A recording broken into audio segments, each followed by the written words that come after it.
This morning we're talking about making a difference. Randy's already talked about that. And he talked about Paul and Silas making a difference in the midst of what seems to be very discouraging circumstances. We're going to be in 1 Samuel chapter 17. It's back in the Old Testament. It's before the book of Psalms. You'll find 1 and 2 Samuel, 1 and 2 Kings, 1 and 2 Chronicles. So it's 1 Samuel chapter 17.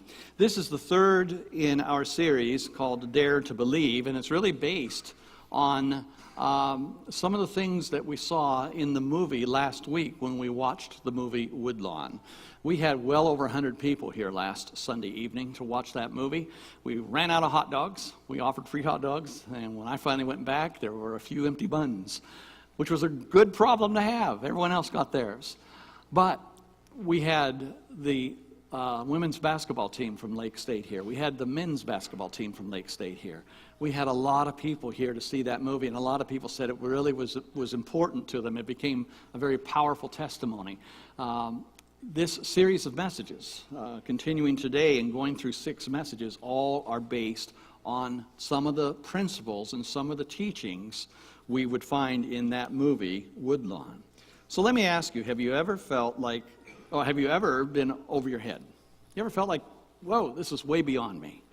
Have you ever felt like the deck was stacked against you? That there was no way to overcome the odds and that you didn't stand a chance?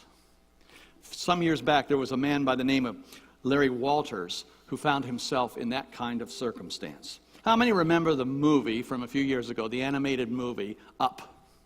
Remember Up?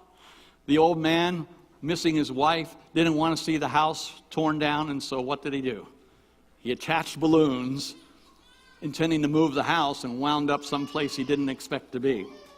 Larry Walters did the same thing. He turned the movie into a reality. He had always dreamed of being able to fly, and one summer day in July, his dream came true.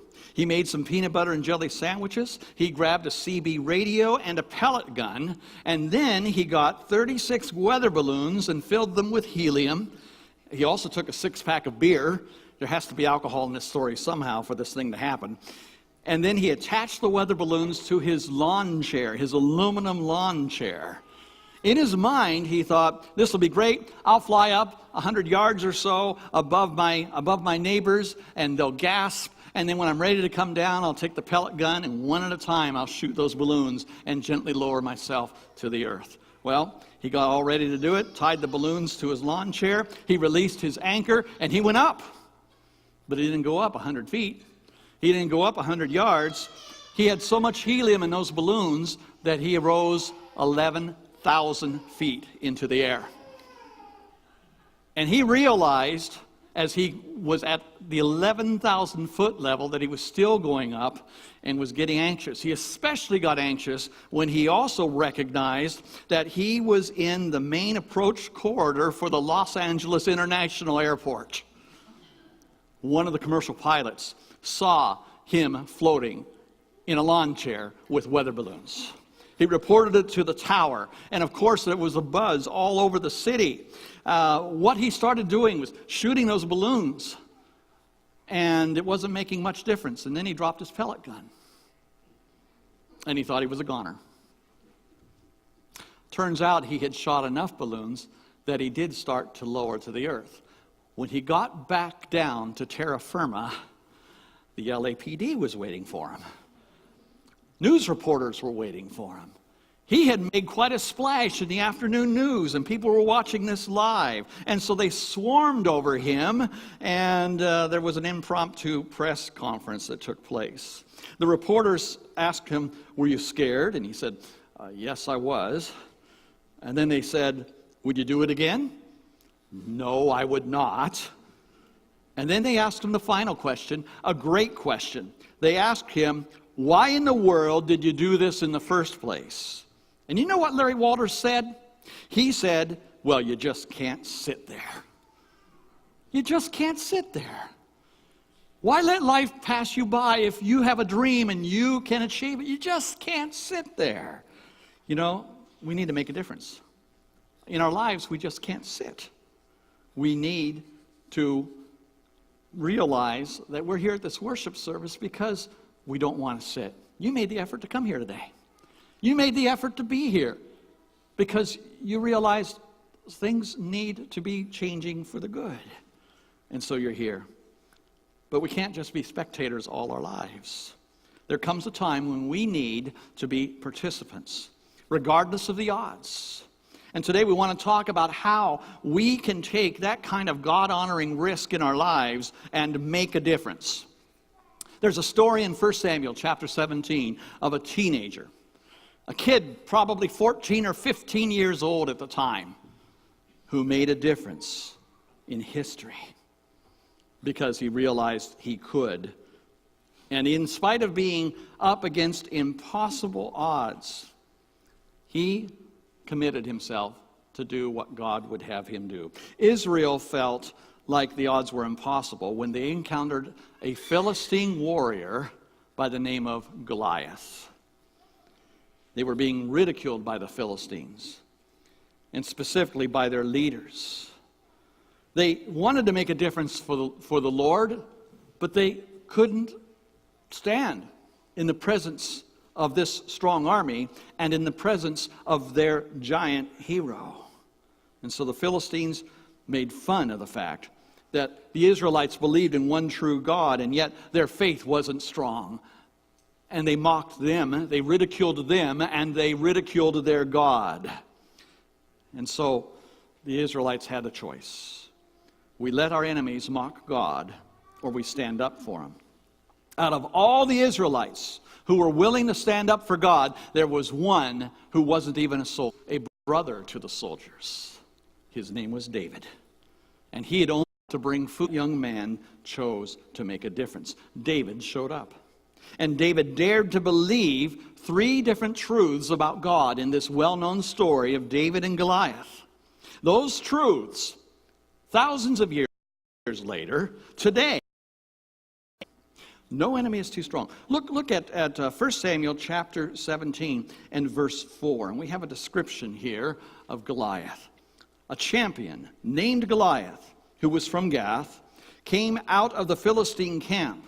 His height was 6 cubits and a span. Well, what's that mean? We don't measure things in cubits these days. Translation, he was over 9 feet tall. He had a bronze helmet on his head, and he wore a coat of scale armor of bronze weighing 5,000 shekels. Translation, it weighed 125 pounds, his armor.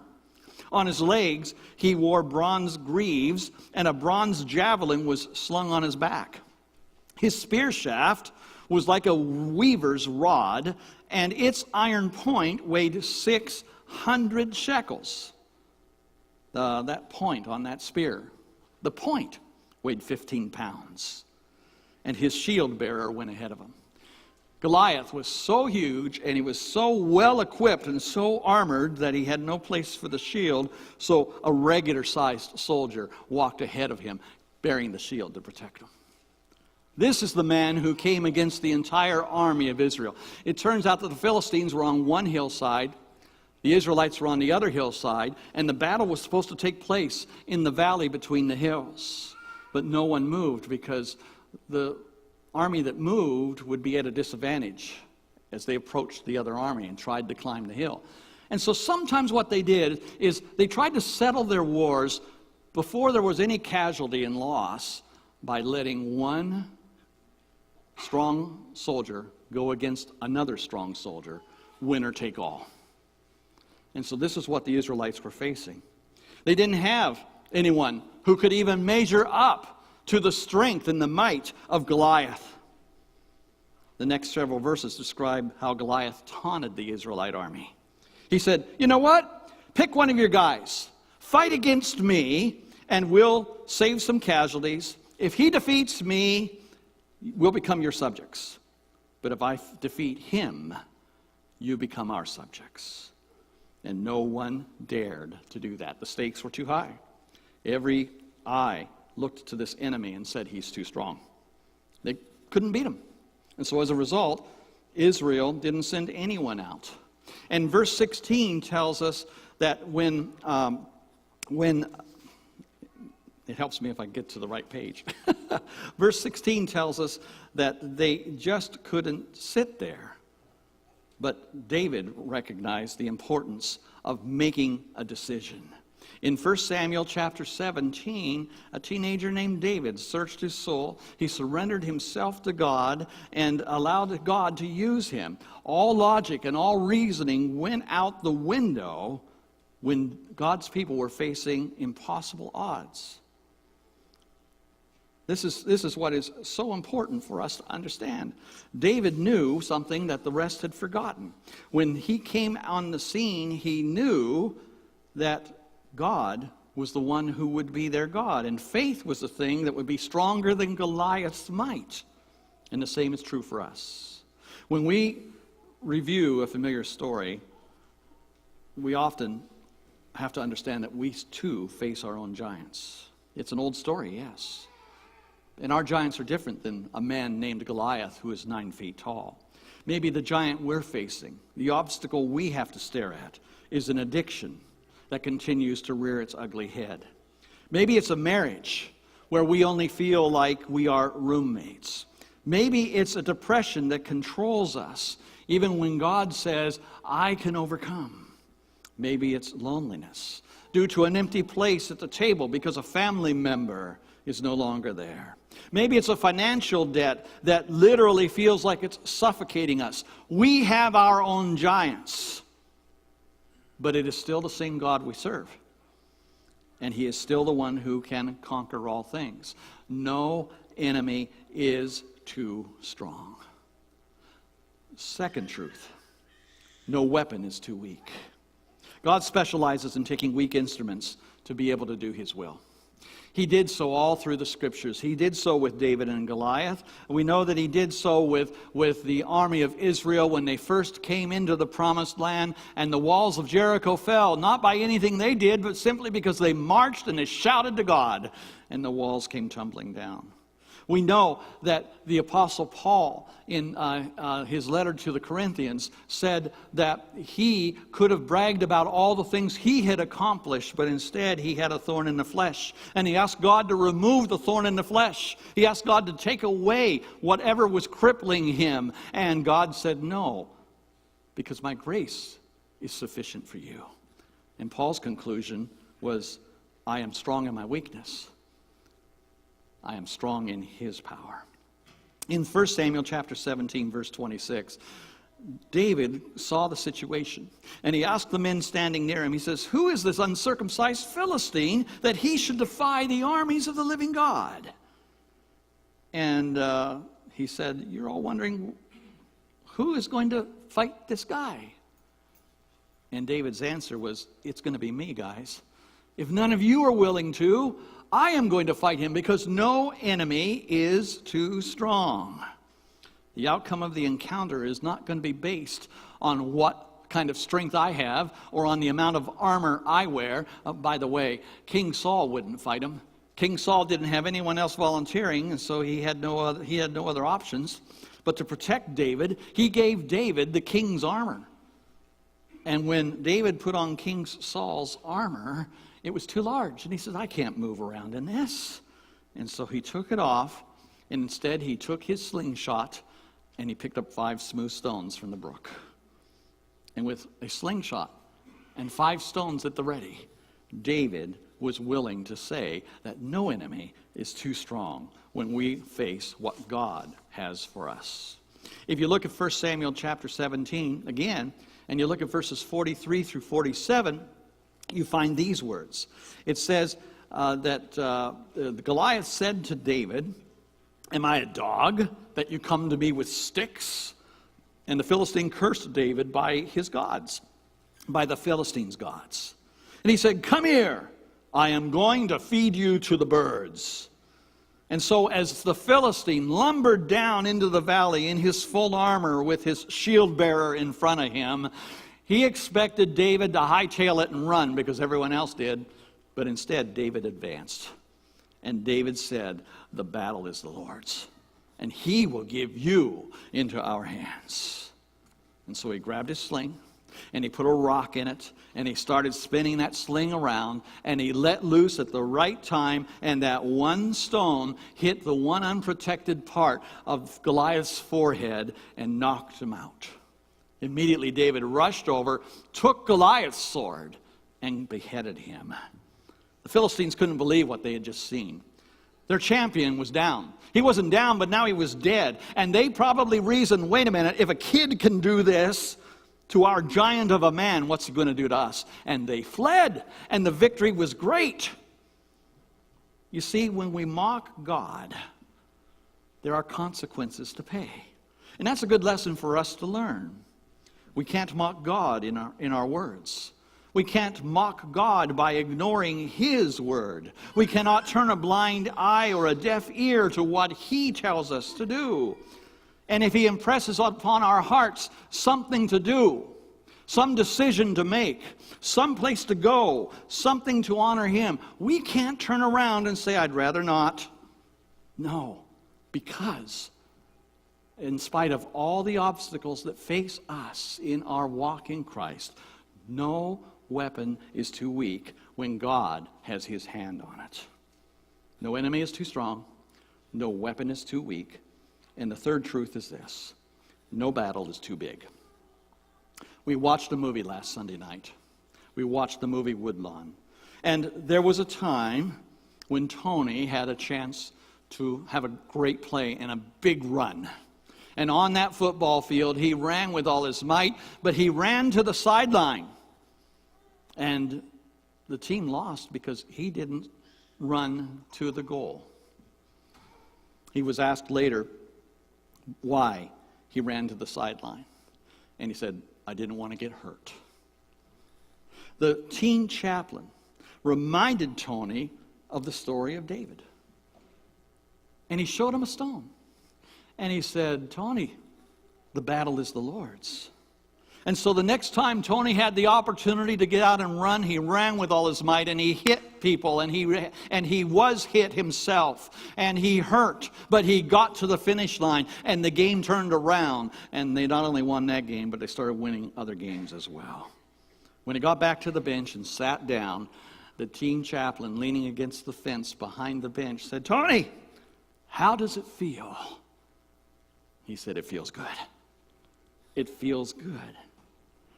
And that's what David was saying. In 1 Samuel 17:47, it says, all those gathered here will know that it is not by the sword or the spear that the Lord saves, for the battle is the Lord's, and He will give you into our hands. On paper, it didn't look like Israel had a chance. It looked like they were going to go down in flames. Goliath was too strong. David was too weak. The battle was too far gone. The odds were too bad. The chances were too low. And David had simply come to bring lunch to his brothers, to give them some supplies. He could have done that and gone home shaking his head and telling his father, we're doomed because of Goliath and because of the cowardice of our army. But instead, David became a difference maker. Something boiled inside him when he heard Goliath challenge and make fun of his one true God. He made a stand for the Lord. Now, the question we have to ask this morning is this: is God counting on us to get off the bench? Is He counting on us to make a difference? Is He counting on us to be a witness to our families? Is He counting on us to take a bold stand? Is He asking us to leave our comfort zones and get out there and do what others would say is impossible? There are moments when ordinary people are empowered to do something extraordinary because of our powerful God. A quiet Christian could stand up to a supervisor when the supervisor says, I want you to cook the books to make it look good. And a Christian can say, I can't do that. When we know that we're going to be ridiculed by someone because we're going to speak to them about the love of God, we still need to speak. We still need to see that opportunity that's before us. When we feel inadequate for the task, we need to remember what Paul said in 2 Corinthians 12 when he talked about his own weakness. He said, my power is made perfect in weakness. That was God speaking. He said, Paul, I'm not going to rely on what you can do. I'm going to let you rely on what I can do through you. God's power is made perfect through weakness. No battle is too big for a God like that. In Ephesians chapter 1 and verses 19 and 20, Paul said, that power is the same as the mighty strength that God exerted when he raised Christ from the dead and seated him at the right hand in the heavenly realms. What's he mean by that? He means this, folks. The power that allowed David to defeat Goliath. The power that brought Jesus back from the grave. The power that allowed Paul and Silas to sing songs of praise and for the prison to be shaken and for not one prisoner to be walking away. The power is the same in 2016 in Sault Ste. Marie. Why is the power the same? Because the God that we worship is the same God. Let's understand how important it is that we are serving a God who specializes in the impossible. There is a tendency for people to procrastinate. I've always heard it said that I always wanted to procrastinate, but I never got around to it.